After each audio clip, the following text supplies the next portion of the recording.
Addition. हमने vector को बनाना सीखा, वेक्टर के प्रकार देखे हमने, तो बहुत सी चीजें हमने देख ली है जिंदगी में। अब और चीजें देखते हैं जिंदगी में। मेथड्स ऑफ वेक्टर एडिशन बड़ा मजेदार कंसेप्ट है, बहुत ही ब्यूटीफुल है, तुमको मजा आएगा। तो बहुत सारे लॉ होते हैं, ठीक है। पहला तो एक ग्राफिकल तरीके से होता है और दूसरा फॉर्मूला लिखना पड़ता है। तो पहले ग्राफिकल की बात करेंगे बच्चों। उसमें 3 टाइप के आएंगे।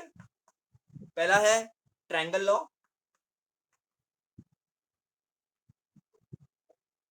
दूसरा है पैरेललोग्राम लॉ,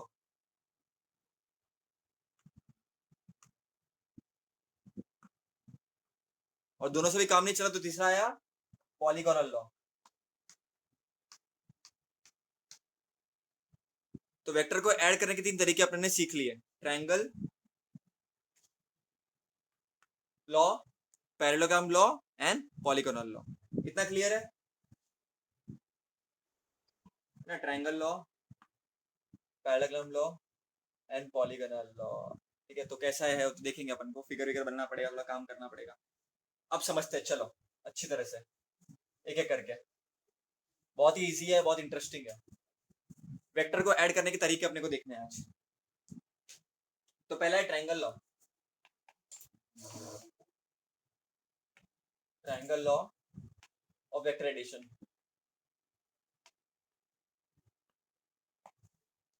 ये ट्रायंगल लॉ क्या होता है, किस तरह से इसको पढ़ना पड़ता है, और ये क्या चीज है ट्रायंगल लॉ। तो पहले तो बच्चों से स्टेटमेंट देखेंगे अपन एज यूजुअल। बिना स्टेटमेंट देखे तुम समझ नहीं पाओगे इसको, कंफ्यूजन हो जाएगा तुम लोगों को। ये इनफैक्ट स्टेटमेंट देखने की जरूरत भी नहीं है, प्रैक्टिस करोगे बहुत तो तुमको स्टेटमेंट, लेकिन तुम बोर्ड्स के लिए भी प्रिपेयर कर रहे हो, ये बात मैं हमेशा भूल जाता हूँ। इसके लिए तुमको देखना पड़ेगा, ठीक है। तो बच्चों क्या आएगा statement, if two vectors acting on a particle, ठीक है, if two vectors acting on a particle at the same time are represented in magnitude and direction. So मतलब एकदम सिंपल तरीके से लिखता हूँ, ये तो सिंपल तरीके से मैं तुमको बोलता हूँ। इफ टू वेक्टर्स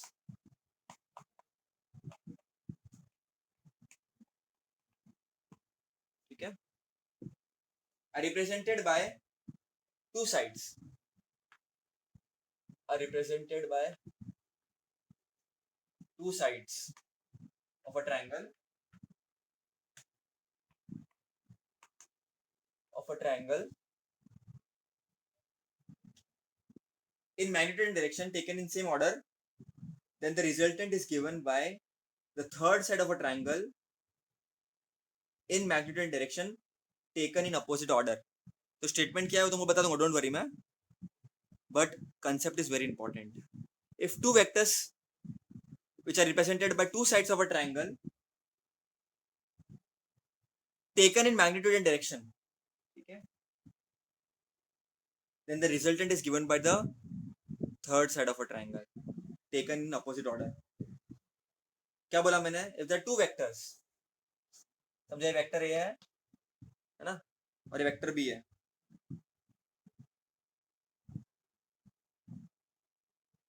ठीक है। If two vectors represented by two sides of a triangle, इतना क्लियर, दो वेक्टर है। आगे क्या बोलता है ये, इन magnitude and direction, in magnitude and direction taken in same order.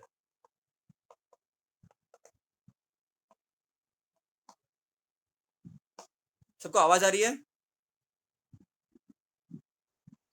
Taken in same order मतलब क्या, ये इसका हेड है, ये इसका हेड है, ये इसका टेल है।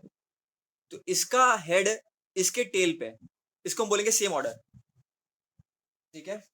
इसका हेड इसके टेल पे, उसको हम बोलेंगे same order.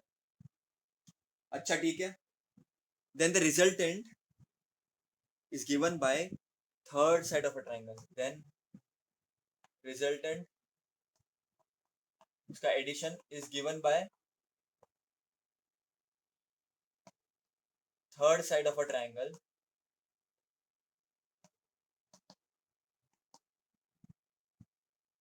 taken in opposite order.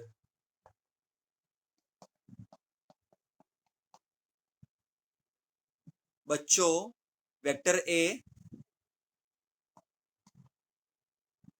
And vector B, इसका इधर इसका जिधर हेड है उधर इसका टेल है, तो ये सेम ऑर्डर हो गया। इसका जो रिजल्टेंट है it is given by third side of a triangle, मतलब कौन सा होगा इसका रिजल्टेंट? इसका रिजल्टेंट क्या होगा? राइट एंगल ट्रायंगल नहीं है बेटा, कोई भी जनरल ट्रायंगल है, तो इसका थर्ड साइड ये रिजल्टेंट होगा, ये रिजल्टेंट होगा, लेकिन टेकन इन अपोजिट ऑर्डर। बच्चों ये ऐसा गया, ये ऐसा गया, तो इसका डायरेक्शन ऐसा नहीं होगा। इसका मतलब कहता है सेम ऑर्डर, ये ऐसा गया, ये ऐसा गया, ये ऐसा गया, बराबर के नहीं? ये ऐसा गया ना, ये ऐसा गया, लेकिन ये वाला ऐसा नहीं होगा, ये वाला ऐसे होगा, अपोजिट ऑर्डर। समझ रहे हो? तो ये उसका हो जाएगा रिजल्टेंट, ये हो जाएगा वेक्टर का रिजल्टेंट। मतलब अगर वेक्टर ए को और वेक्टर बी को मैं ऐड करूं तो मुझे वेक्टर आर मिलेगा। रिजल्टेंट का मतलब ये होता है, तो वेक्टर को ऐड करने में मुझे रिजल्टेंट मिलता है। वापस मैं रिपीट करता हूं, if the two vectors are represented by two sides of a triangle, तो ये एक वेक्टर है, ये एक वेक्टर है, दो साइड से रिप्रेजेंट किया, ऑब्वियसली मैग्नीट्यूड वाइज भी और डायरेक्शन वाइज भी, क्योंकि यहाँ पर एरो भी है और इसका कुछ लेंथ भी है। Taken in same order, same order मतलब क्या? इसका जो हेड है, इसका टेल, ये सेम ऑर्डर में हो गया। Then the resultant is given by third side but in opposite order. मतलब ये ऐसा गया, ये ऐसा गया, तो ये ऐसा नहीं जाएगा, ये उसका अपोजिट जाएगा, ये ऐसा नहीं होगा, इस डायरेक्शन में होगा, अपोजिट वाले में। क्लियर है कि नहीं? क्लियर? सबको क्लियर है बेटा कि नहीं?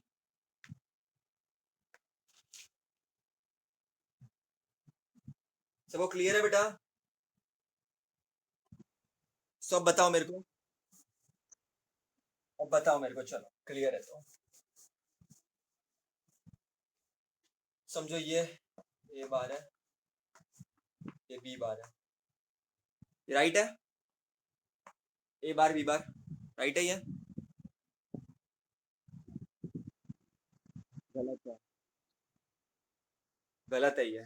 तो पहले तो लिखना सीख लो, लिखते कैसे है वो बात जरूरी है। ये समझो वेक्टर है, तो वेक्टर बी सेम ऑर्डर में होना चाहिए, ठीक है? और ये जिसका रिजल्टेंट है वो ऐसे नहीं होगा, फॉर्म में नहीं आने का, इतना अपने को काबू रखने का और उल्टा कर देने का, थोड़ा अजीब सा है, लेकिन ये इसका रिजल्टेंट है। तो R bar is nothing but A bar plus B bar. Clear है कि नहीं?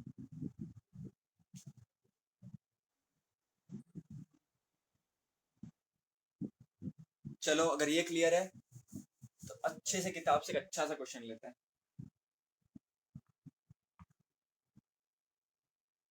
Dubey walks, Dubey walks 4 metre east and then उधर उसको दिख गया कोई तो, and then 3 metre south. Find displacement of Dubey, find displacement of Dubey. Dubey का डिस्प्लेसमेंट कितना था? तो पहले तो मुझे डायग्राम बनाना पड़ेगा अपने को, वेक्टर को ऐड करना है, ऑब्वियसली वेक्टर है, कैसे मालूम पड़ा वेक्टर है?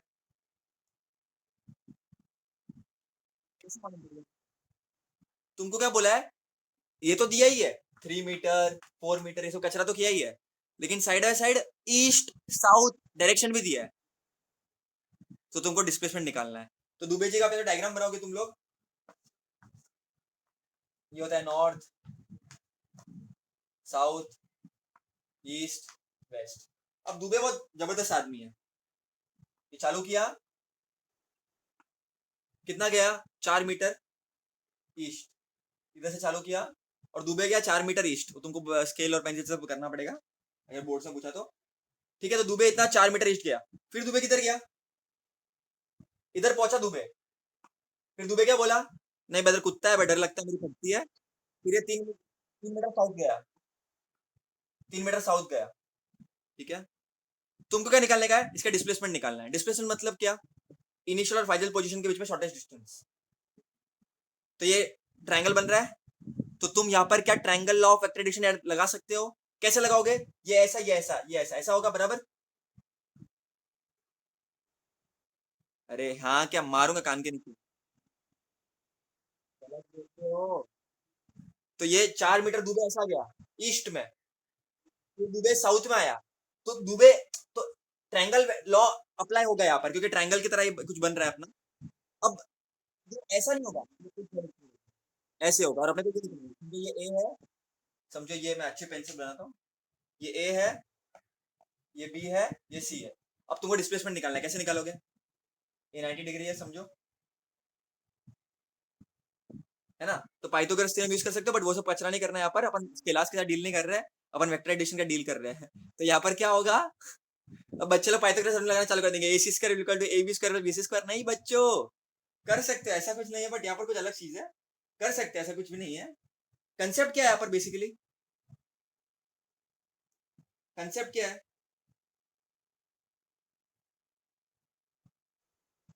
हाँ, तुमको इसका रिजल्टेंट ये साइड से मिलेगा, और ये साइड कैसे मिलेगा तुमको? सपोज करना तो वही है। तो in triangle A B C, what we are going to do, what we are going to do, what we know, vector से तुम्हारा जो डिस्प्लेसमेंट है A C bar, that will be given by A B bar plus B C bar, बराबर कि नहीं? और तुमको इसका मैग्नीट्यूड निकालना है सिर्फ, तो क्या हो जाएगा, A B square plus B C square. Magnitude ऐसे निकालते, लास्ट लेक्चर में निकाला था ना magnitude, root of A B square plus B C square, है ना? अब बताओ क्या हो जाएगा ये, 4 स्क्वायर प्लस 3 स्क्वायर, तो 16 + 9 √25 इक्वल टू 5। तो दुबे का डिस्प्लेसमेंट वॉज 5 मीटर। क्लियर है कि नहीं? अच्छा चलो, तुमने ट्रिग्नोमेट्री थोड़ी बहुत पढ़ रखी है, मैं तुमको पूछ लूं कि चलो इतना निकाल दिया, वेरी गुड, मैग्नीट्यूड निकाल दिया, बहुत अच्छी बात है, ट्रायंगल ऑफ एडिशन भी आ गया यूज करना, बहुत अच्छी बात है। लेकिन मैं तुमसे एक छोटी सी रिक्वेस्ट करता हूँ कि इसका एंगल भी निकालो थोड़ा बहुत। तो कैसे निकालोगे भैया, पढ़ाया नहीं अब तक, क्या फालतू बात कर रहे हो? देखो बेटा, कैन यू से एसी जो है, it makes AC make angle theta, make angle theta, ये एसी इस हॉरिजॉन्टल से, ये एसी है, ये हॉरिजॉन्टल के साथ थीटा एंगल बना रहा है विथ ईस्ट डायरेक्शन, ईस्ट के डायरेक्शन की तरफ, बराबर कि नहीं? तो क्या मैं निकाल सकता हूँ यहाँ पर tan theta, tan theta, tan theta is opposite upon adjacent, opposite upon adjacent, तो ये हो जाएगा, बीसी क्या है 3, और एसी ए बी क्या है 4, तो टेन थीटा आ गया 3/4। क्लियर है कि नहीं? फिर आगे करना है, theta will be equal to tan inverse of 3/4। Inverse कैसा है भैया, बस टेन को उधर लेके चलेगा तो इनवर्स हो गया। तो एक्चुअली इसका मतलब क्या है कि वो दुबे जो है वो 5 मीटर डिस्प्लेस हुआ है, और उसने टेन इनवर्स 3/4 एंगल बनाया है, किसके साथ? साउथ ऑफ ईस्ट के साथ, मतलब ईस्ट से साउथ पे वो गया है दुबे, फील्ड समझो फिजिक्स का, ईस्ट से साउथ की तरफ वो गया है दुबे जी, और उसने इतना एंगल बनाया है, टेन इनवर्स ऑफ 3/4। बात समझ रहे हो बेटा? बहुत मजेदार है, अगर तुम बात समझो तो बहुत मजेदार चीज है ये। आई होप समझा तुम लोगों को, क्लियर है सब लोगों को? Something called as parallelogram law of vector addition, मस्त है एकदम, बहुत ब्यूटीफुल है, बहुत ही प्यारा है टॉपिक है, मजेदार टॉपिक है, मजा आएगा, मतलब ऐसे स्ट्रेस वाला टॉपिक नहीं है, अच्छा टॉपिक है। अच्छा, जो समझते हैं पहले तो, इसको समझने से पहले ट्रायंगल लॉ समझे, ट्रायंगल लॉ क्या था? समझ, ए वेक्टर है ना, बी वेक्टर है, या समझो इस तरह से समझो इसको, समझो ए वेक्टर है,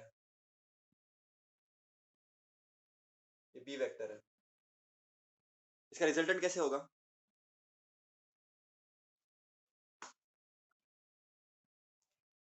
इसका रिजल्टेंट कैसे होगा? नहीं बाबा, हाइपोटेनस मत बोलो, राइट एंगल ट्रायंगल नहीं है। तो ऐसा होगा, ऐसा होगा, नहीं, तो it is always in opposite. तो ऐसा, इसका हेड ऐसा है, इसका हेड ऐसा है, ये ऐसा नहीं होगा, ये है ना? तो R bar will be given by A bar plus B bar, है ना? वेक्टर को ऐसे अपन ऐड करते हैं, ये ऐड कर दिया अपने दो वेक्टर्स को। अच्छा बच्चों, ये ट्रायंगल लॉ था। अब अपन करेंगे something called as parallelogram today, parallelogram law of expansion. बहुत आसान है, बहुत सिंपल है, कोई बड़ी बात नहीं है। उसको ना प्रैक्टिकली समझते हैं। समझो यहाँ पर कोई सामान है या कोई पर्सन है फॉर एग्जाम्पल, ठीक है? एक बंदा इसको यहाँ से खींच रहा है, ठीक है, कुछ फोर्स लगा के। एक बंदा इसको यहाँ से खींच रहा है कुछ फोर्स लगा के। लेट्स से कुछ इसका फोर्स है 10 न्यूटन, ये फोर्स है कुछ 25 न्यूटन, है ना? क्या लगता है तुमको क्या होगा? इधर से भी कुछ खींच रहा है, इधर से भी कोई खींच रहा है, तो ये इंसान किधर जाएगा? इधर से भी दोनों बाजू से फोर्स लग रहा है उसको, और एक पर्टिकुलर एंगल में फोर्स लग रहा है। सोच के बताना। इधर से भी खींच रहा है ये इधर से भी खींच रहा है, लेकिन एक पर्टिकुलर एंगल पे खींच रहा है। कभी करके देखना, दो लोगों को ऐसा खींचना, देखना वो पर्सन किधर जाएगा। वो पर्सन जाएगा बच्चों सीधा इस डायरेक्शन में। ट्राई करना कभी, करके देखना, करके देखना। घर पे लो, मम्मी पापा को खींचो, एक बाजू से, एक बाजू तुमको एक बाजू से मम्मी खींच रही, एक बाजू पापा खींच रहे, एक पर्टिकुलर इस एंगल पे, इस तरीके से, ठीक है, इस पर्टिकुलर फैशन में। तो देखना क्या होगा। मुझे भी समझ में नहीं आता, मेरे सर ने मेरे को दो लोगों को लिया तो खींचा था ऐसा। अभी फिलहाल तो मैं दिखा नहीं सकता तुम लोगों को, तुम तो लाइव होते तो मैं तुमको दिखाता कि इधर से एक खींच रहा है, इधर से एक खींच रहा है, तो बीच में जाएगा, तो ये रिजल्टेंट हो जाएगा तुम्हारा। This will be equal to ले लो फॉर एग्जांपल, मैग्नीट्यूड जाने दो। This will be equal to F1 bar plus F2 bar, है ना? यही हो जाएगा पैरेललोग्राम लॉ। कैसे हो जाएगा पैरेललोग्राम लॉ, बताता हूँ। तो what you are going to have is, you are going to have a vector over here, let's say A बार। अब दो वेक्टर को टेल टू टेल ज्वाइन करो, तो ये टेल है इसका, इसका हेड है, और ये एक वेक्टर इधर आ जाएगा बी बार। तो parallelogram law of vector addition क्या बोलता है?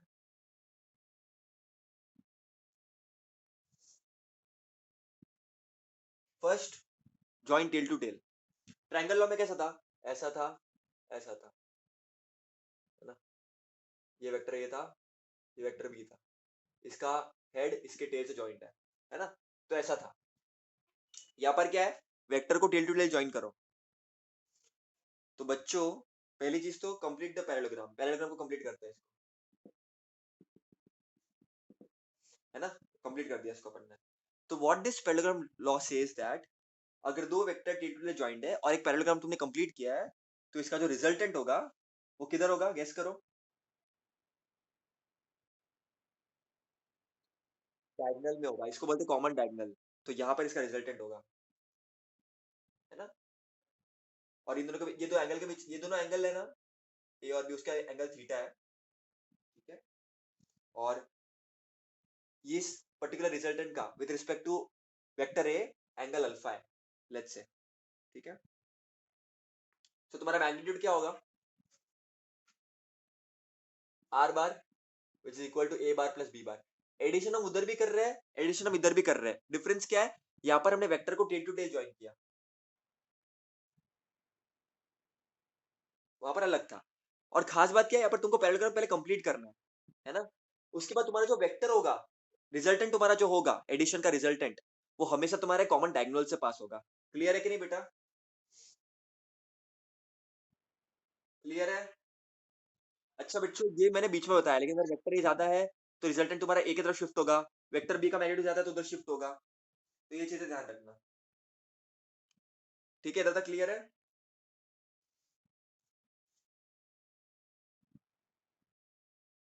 अच्छा तुम लोग ना, अब इसके बहुत सारे वो आएंगे, तुमको क्या बोलते हैं, कंडीशंस और केसेस आएंगे।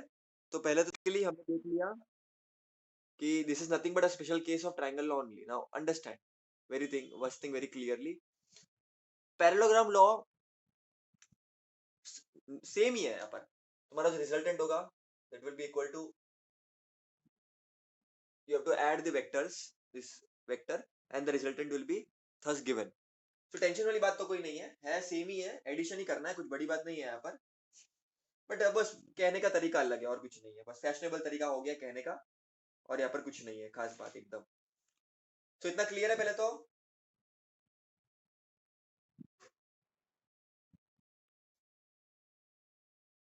अब बेटा ना अपन डेरिवेशन करने वाले आगे जाके, जो बहुत काम आएगा तुम लोगों को, लेकिन उसका मैं रिजल्ट बता देता हूँ। बच्चों जो रिजल्टेंट होता है ना, considering all the angles and everything,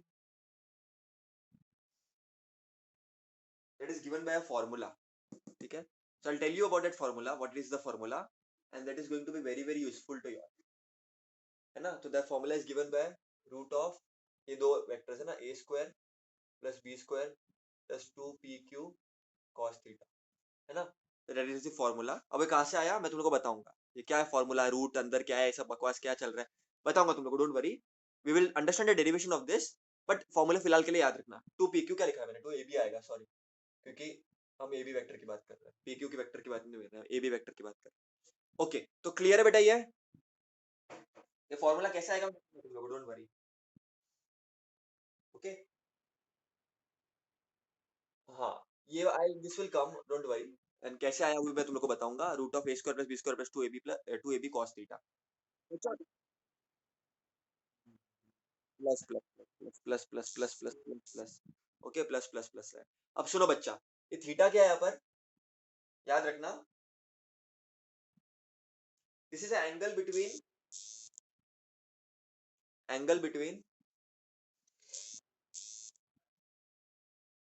between A bar and B बार,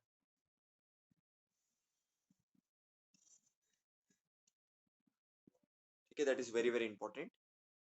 अच्छा बच्चों, ये सबको समझ में आ गया। अब इसके ऊपर एक क्वेश्चन करते हैं अपन, ठीक है। इसका एक और फॉर्मूला है जो आगे तुम लोग को आएगा, ठीक है। जैसे फॉर एग्जांपल, इसका इसका डायरेक्शन तुमको निकालना है, ये तो मैग्नीट्यूड हो गया, अब ये मैग्नीट्यूड के लिए हो गया, तुमको डायरेक्शन के लिए निकालना है, समझो, तुमको इसका डायरेक्शन निकालना है, वेक्टर ए का विद अल्फा जो एंगल है with respect to vector A, तो एक formula is tan alpha is equal to b sin theta upon a plus b cos theta. बच्चे लोग कंफ्यूज होना शुरू हो जाते हैं कि क्या है भैया, क्या फालतूगिरी चालू है, don't worry, I will tell you each and everything, बस विश्वास रखो थोड़ा सा, मैं बताऊंगा तुम लोगों को कि कहाँ से आया, किस तरह से आया, है ना। तो वो सब चीजें मैं तुम लोगों को बताऊंगा।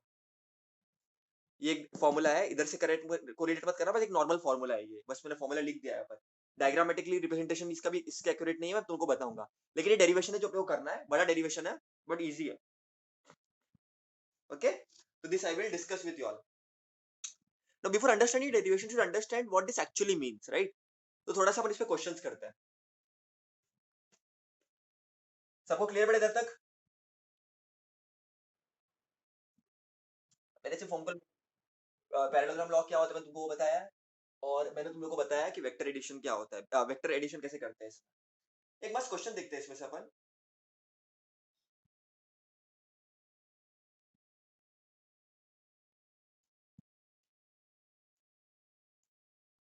क्वेश्चन ये है, they are in the ratio 3:5, gives a resultant of 28 Newton. तो रिजल्टेंट देखे रखा है, दो फोर्सेस का रेशियो देखे रखा है, दो फोर्सेस कितने हैं वो देखे नहीं रखा है, इनका रेशियो देखे रखा है। If the inclination is 60 degree, find the magnitude of each forces. तो दो फोर्सेस है,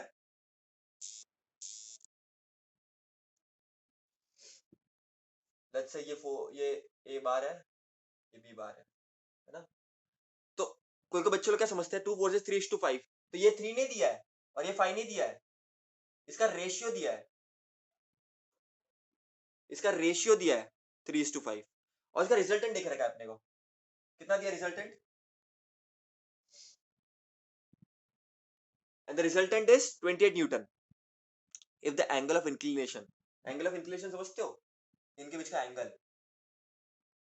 60 डिग्री है, तो एक फोर्स ये वाला इधर जो फोर्स होगा वो कितना होगा, और यहाँ पर जो फोर्स होगा वो कितना होगा, वो अपने को निकालना है। क्वेश्चन समझा? क्या क्वेश्चन क्या बोल रहा है? तो बच्चों पहले तो ये समझते, इसको डिकोड कर दे 3:5। बच्चों तुमको याद है 9th स्टैंडर्ड में अपन करते थे रेशियो प्रोपोर्शन, 10th में भी अपन ने किया है रेशियो प्रोपोर्शन लीनियर इक्वेशंस वगैरह अपन ने किया है। तो जब भी रेशियो आता है तो अपन क्या बोलते हैं, let a common multiple be x. देखो ए क्या हो जाएगा, लेट्स से मैं फोर्सेस को ए लेता हूं, let A and B be two forces,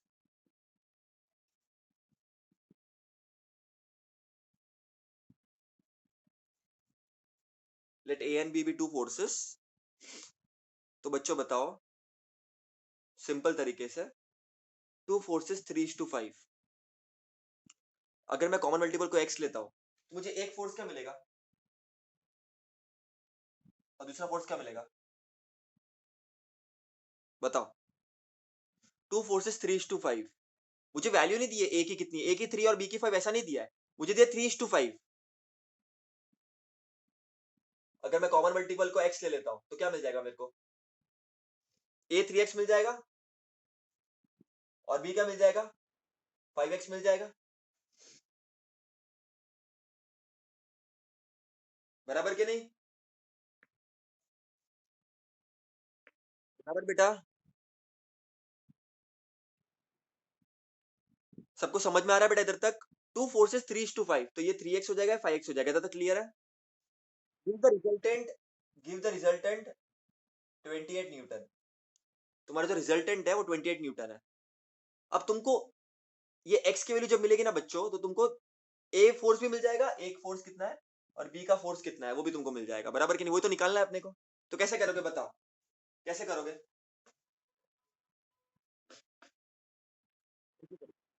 formula में पुट करेंगे, आर बार, जो तुम्हारा रिजल्टेंट है जिसको मैं आर भी लिख सकता हूँ, that is given by root of A square plus B square plus 2ab cos theta. बच्चों ए कितना है, 3x the whole square, B कितना है, 5x the whole square, plus 2 into A कितना है, 3x, बी कितना है, 5x, कॉस कितना आ जाएगा, इंक्लिनेशन कितना है इन दोनों के बीच का, इंक्लिनेशन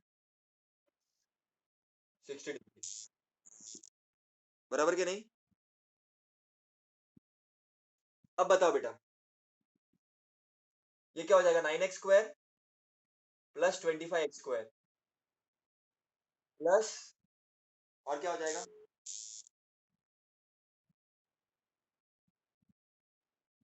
क्या हो जाएगा, बोलो बोलो। बच्चों x इंटू एक्स है, एक्स स्क्वायर होता है वो मल्टीप्लीकेशन में ना, तो यहाँ पर हो जाएगा 15 स्क्वायर इंटू कॉस 60 कितना होता है, कॉस 60, कॉस 60 कितना होता है, 1/2 होता है, तो 1 जा 15 जा, तो ये क्या हो जाएगा, therefore r will be equal to, ये क्या हो जाएगा, 9x square plus 25x square plus 15x square. इधर तक क्लियर है? इधर तक क्लियर है? तो r 25 प्लस 15 40, 49 एक्स स्क्वायर हो जाएगा ना ये, और ये r अपने को पता है 28 है, रिजल्टेंट अपने को 28 दिख रखा है।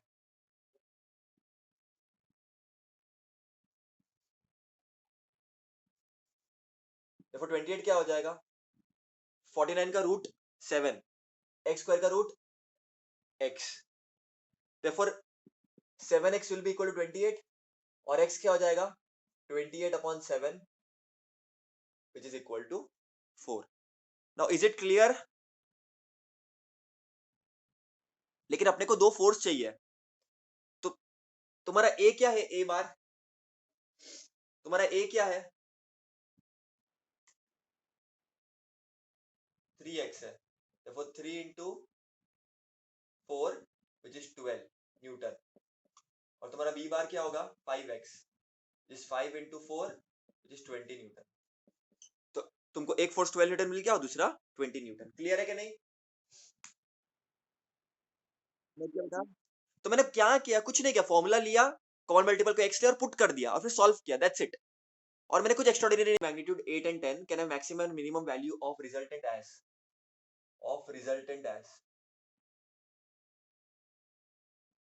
ठीक है। अब बस तो क्वेश्चन एकदम बहुत ही बढ़िया क्वेश्चन है। दो वेक्टर है, समझो एक वेक्टर का मैग्नीट्यूड 10 है, दूसरे का मैग्नीट्यूड 8 है। तो पैरेललोग्राम कंप्लीट कर दिया मैंने। तो इसका जो रिजल्टेंट है उसका मैक्सिमम वैल्यू क्या आएगा और मिनिमम वैल्यू क्या आएगा। तो पहले तो समझो बात को अच्छी तरह से। तुम्हारा जो रिजल्टेंट है, समझो अपर मैं ए लेता हूँ, ये ए वेक्टर को ये लेता हूँ, ये वेक्टर को मैं बी लेता हूँ। तो ये A square plus B square plus 2ab cos theta. अब समझने की ट्राई करना बच्चों, ये मैक्सिमम कब होगा, मैक्सिमम कब होगा ये मैक्सिमम कब होगा। थोड़ा दिमाग लगाना, थोड़ा सा सोचना, मजा आएगा। बोलो बोलो। नहीं बेटा, अगर 90 होगा तो क्या हो जाएगा, सोच थोड़ा। ये मैक्सिमम कब होगा, ये मैक्सिमम। हाँ बराबर। और मैं मैक्सिमम पूछ रहा हूँ बच्चा, मैं मैक्सिमम पूछ रहा हूँ। रिजल्ट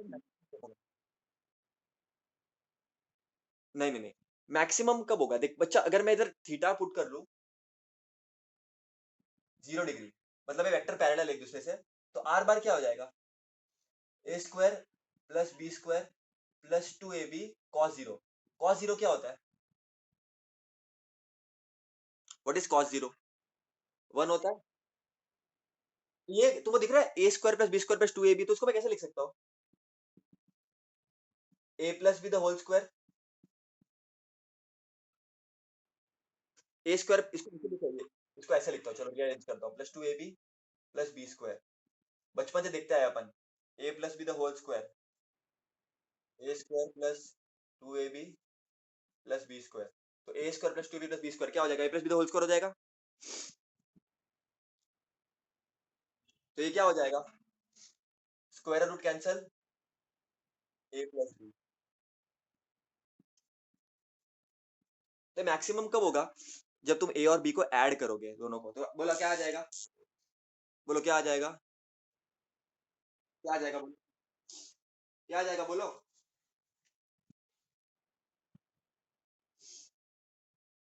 क्या आ जाएगा मैक्सिमम, ए है तुम्हारा और ये 8 है, तो 18। तो आर मैक्सिमम कब होगा, आर मैक्सिमम 18 होगा। अब मिनिमम सोचते हैं, चलो अब मिनिमम सोचते हैं, मिनिमम सोचते हैं अभी। आर मैक्सिमम आ गया, करके देखो ना, वो मैं तुमको डेरिवेशन बताऊंगा, डोंट वरी, मैं तुमको ऐसे ही केस बता रहा हूँ अभी। कॉस में जब मैं जीरो पुट करूंगा, मतलब करके देखो ना अलग अलग वैल्यू, अभी तुम जो इधर मैं पुट करता हूँ 90, है ना, तो कॉस 90 कितना होता है, कॉस 90 कितना होता है, जीरो होता है। तो पूरा चला जाएगा, तो क्या आ जाएगा आंसर तुम लोग को, root of A square plus B square. अब यहाँ पर पुट करके देखो, ए कितना है, ये 10 स्क्वायर प्लस ये हो जाएगा 8 स्क्वायर, तो हो जाएगा 100 plus 64, that is equal to root of 164। Root of 164 का आंसर ऑब्वियसली 18 से छोटा ही होगा ना, 164 का आंसर तो रूट 18 से मतलब 18 से तो छोटा ही होगा ना। ये देखो 14 स्क्वायर 196 होता है, तो ये तो 13 स्क्वायर से भी छोटा, 13 स्क्वायर कितना होता है, 169 होता है, तो ये तो 13 स्क्वायर से भी छोटा है, तो इसका वैल्यू तो 13 से भी छोटा आएगा। तो 90 लोगे तो तुम 13 से भी छोटा आएगा, तो लेकिन जब तुम जीरो लोगे ना एंगल, तो सबसे बड़ा आएगा वैल्यू, तुमको समझ रहे हो बेटा मैं क्या बोल रहा हूँ, फील समझ पा रहे हो, बहुत मजेदार चीज है, अगर समझ पा रहे हो तो आगे भी आएगा, डोंट वरी, रिपीट करूंगा वापस में। सबको समझ रहा है बेटा मैं क्या बोल रहा हूँ,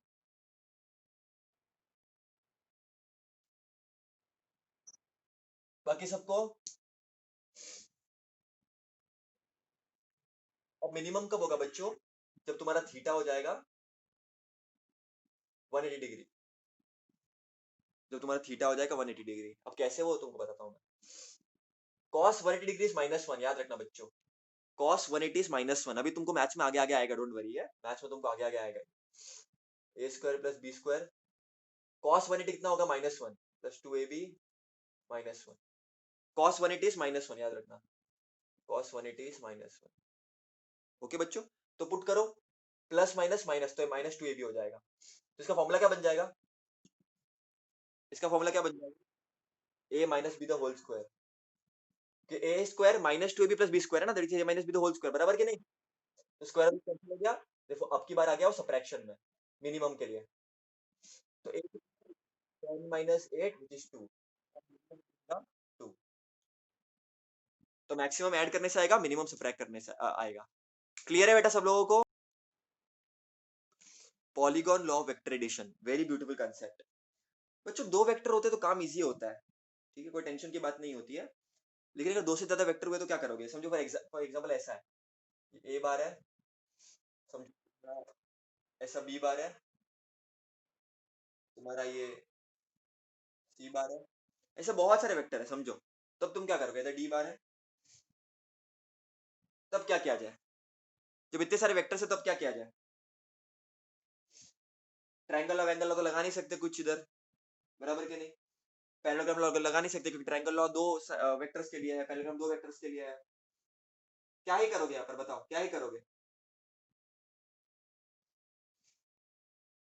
और तुमको यहाँ पर सबका रिजल्टेंट निकालना है, किसका किसका निकालना है, ए बार को भी ऐड करना है, बी बार को भी करना है, सी बार को भी करना है, डी बार को भी करना है, इतने सारे वेक्टर्स को जोड़ना है।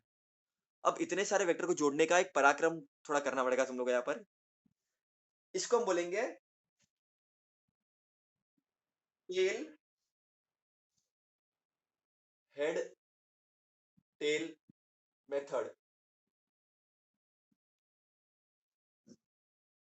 अब इसका मतलब क्या होता है और ये अपन कब यूज करते हैं, ये बच्चों हम तब यूज करते हैं जब हमको दो से ज्यादा वेक्टर्स को ऐड करना पड़ता है। इसका रिजल्टेंट तुम कैसे निकालोगे, तुम खुद सोचो कैसे निकालोगे, मतलब ये ऐसा है ये ऐसा है, क्या कर लोगे, मतलब यहाँ पर तुम कर करके भी कंफ्यूज हो जाओगे। तो एक सिंपल सा लॉजिक है बच्चों, क्या करो, पहले वेक्टर को एज इट इज लिखो, उसके बाद दूसरे वेक्टर को, अच्छे से सुनना, first vector as it is, दूसरे वेक्टर को के टेल को पहले के हेड पे रखो, दूसरे वेक्टर के टेल को पहले के हेड पे रखो पैरेलल शिफ्टिंग के द्वारा। तो कैसे हो जाएगा, इसको इधर रख दो, दूसरे वेक्टर के टेल को पहले के हेड पे रखा मैंने, अब तीसरे वेक्टर को दूसरे के हेड पे रखो।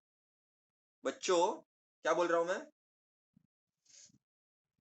इसको भी इधर लेकर आ जाओ, इस वेक्टर को भी इधर लेकर आ जाओ, इसके टेल को इसके हेड पे, तो कैसे हो जाएगा,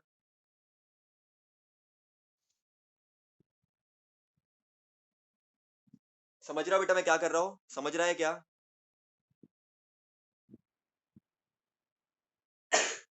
मैं बस शिफ्ट कर रहा हूं, पहले वेक्टर को एज इट इज, दूसरे वेक्टर को पहले के हेड पे रख दिया मैंने, तीसरे वेक्टर के टेल के दूसरे वेक्टर के हेड पे, फिर चौथा वेक्टर कैसे हो जाएगा, तीसरे वेक्टर के हेड पे, तो कैसे हो जाएगा, शिफ्टिंग कर दो पैरेलल, मैंने स्केल से मेजरमेंट नहीं किया प्रॉपर्ली, तुम समझ लेना, क्लियर है बेटे इधर तक। तो सबको मैंने एक दूसरे के ऊपर लगा दिया, बट कैसे लगाना है, पैरेलल शिफ्टिंग के द्वारा। और सबसे पहली चीज क्या ध्यान रखनी है, हेड टू टेल मेथड, मतलब पहला वेक्टर एज इट इज, दूसरे वेक्टर को पहले वेक्टर के हेड पे, दूसरे वेक्टर को पहले वेक्टर के हेड पे, तो जब मैं इसको शिफ्ट करूंगा तो इसको मैं हेड पे रखूंगा, मैं इसको ऐसे नहीं रख सकता, हेड हेड या टेल टेल नहीं रख सकता मैं, याद रखना बच्चा, याद रखना, याद रखना बच्चों, मैं नहीं तो मैं इसको ऐसे भी नहीं रख सकता, देखो ए बार है, ऐसे बी बार रख दिया मैंने, ऐसे भी नहीं कर सकता मैं, मुझे क्या करना पड़ेगा, मुझे क्या करना पड़ेगा, बच्चों बोलो क्या करना पड़ेगा मुझे, मुझे बहुत ध्यान रखना पड़ेगा, पहला वेक्टर एज इट इज लिखूंगा, दूसरा वेक्टर पहले वेक्टर के हेड पे, तीसरा वेक्टर दूसरे वेक्टर के हेड पे, चौथा वेक्टर तीसरे वेक्टर के हेड पे। समझ रहे हो क्या, खेल समझ रहे हो बच्चों, झुमको झुमको, पहला वेक्टर एज इट इज, दूसरा वेक्टर पहले वेक्टर के हेड पे। वापस रिवाइज करते हैं बच्चों, थोड़ा सा तुमको समझने में थोड़ा टाइम जा सकता है, इसके लिए इसका रिवीजन अच्छी तरह से करना। पहला वेक्टर एज इट इज, दूसरा वेक्टर पहले वेक्टर के हेड पे, तीसरा वेक्टर दूसरे वेक्टर के हेड पे, और चौथा वेक्टर तीसरे वाले के टकले पे। क्लियर है कि नहीं बेटा? पैरेलल शिफ्टिंग से करना है इसको, कैसे भी नहीं प्लेस करना है, पैरेलल शिफ्टिंग से करना है प्लेस। ठीक है, सी वेक्टर को ऐसे लेकर आ जाए प्रॉपर तरीके से, कैसे भी तुम सुला नहीं सकते उसको, पैरेलल शिफ्टिंग करके करना है। ठीक है, और फिर डी वेक्टर को ऐसे सुला दो। समझ में आ गया? तो इन सबको मैंने ऐड कर दिया। वैसे ट्रायंगल लॉ में कैसे करते हैं अपन, ऐसा ऐसा लिया, समझो मैंने पैरेलल लॉ ले रहा हूँ, फिर मैंने ऐसा रिजल्टेंट निकाल दिया ना इसका, या मैंने ऐसा लिया, ऐसा रिजल्टेंट निकाल दिया मैंने अपोजिट ऑर्डर में, वैसे यहाँ पर भी करना है। तो इसका रिजल्टेंट इधर से मिलेगा तुमको, देखो इधर से मिलेगा तुमको रिजल्टेंट इसका, but taken in opposite order. ऐसा नहीं होगा, रिजल्टेंट कैसे होगा इसका, क्लियर है कि नहीं? सबको मैंने ऐड कर दिया, फिर होना चाहिए था कैसे, सीधा ऐसा, लेकिन इसका भी कैसे होगा रिजल्टेंट, अपोजिट ऑर्डर में। क्लियर है कि नहीं? इसमें भी वैसा ही है, exactly taken in opposite order. इसके स्टेटमेंट पढ़ लेना बेटा, बता दूंगा तुमको स्टेटमेंट इसके बाद में। अपोजिट में नहीं, पैरेललोग्राम में तो प्रॉब्लम ही नहीं था, वो तो कुछ सीधा सीधा था, डायगोनल ले लिया। ट्रायंगल में अपोजिट है, पॉलीगॉन में भी अपोजिट है, ऑर्डर में है ना, होना चाहिए था सीधा, लेकिन होता है अपोजिट में इसका रिजल्टेंट। क्लियर है कि नहीं?